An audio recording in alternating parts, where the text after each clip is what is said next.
నాగచైతన్య 2017లో పెళ్లి చేసుకుని 4 ఏళ్లకే విడాకులు తీసుకున్నారు. ఆ తర్వాత మయోసిటిస్ బారిన పడిన సమంత ప్రస్తుతం పూర్తిగా కోలుకొని సినిమాల మీద ఫోకస్ చేస్తుంది. అయితే నాగచైతన్య, శోభిత ధూళిపాళ్ల డేటింగ్ రూమర్స్ నేపథ్యంలో సమంత, శోభిత చేసిన సోషల్ మీడియా పోస్టులు ఇప్పుడు చర్చకు దారితీస్తున్నాయి.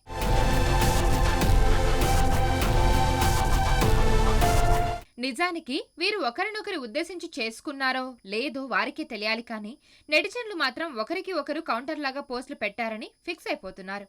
సమంత ఏప్రిల్ 28న తన 37వ పుట్టినరోజును ఎథెన్స్ లో జరుపుకొని ఫోటోలను సోషల్ మీడియాలో పోస్ట్ చేసింది.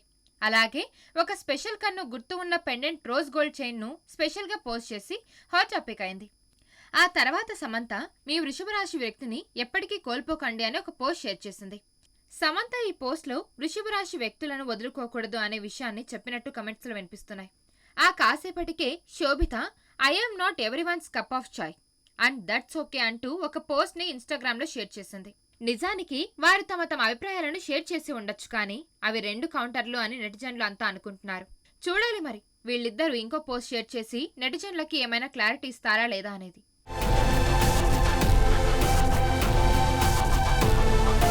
నమస్తే అండి. ఇది వ్యాపారం గురించి కాదు, ఓటు గురించి. ఎన్నికల్లో ఓటు వేయడం మన హక్కు మాత్రమే కాదు, కర్తవ్యం. ఎంతో మంది మహా నేతలు శ్రమించి ప్రాణత్యాగం చేసి ఈ అవకాశాన్ని మనకిప్పించారు. అందరూ ఓటు వేద్దాం. ఎందుకంటే ఓటు హక్కు ఊరికే రాదు. నా ఓటు ఎవరికో తెలుసా? అది సీక్రెట్ అండి.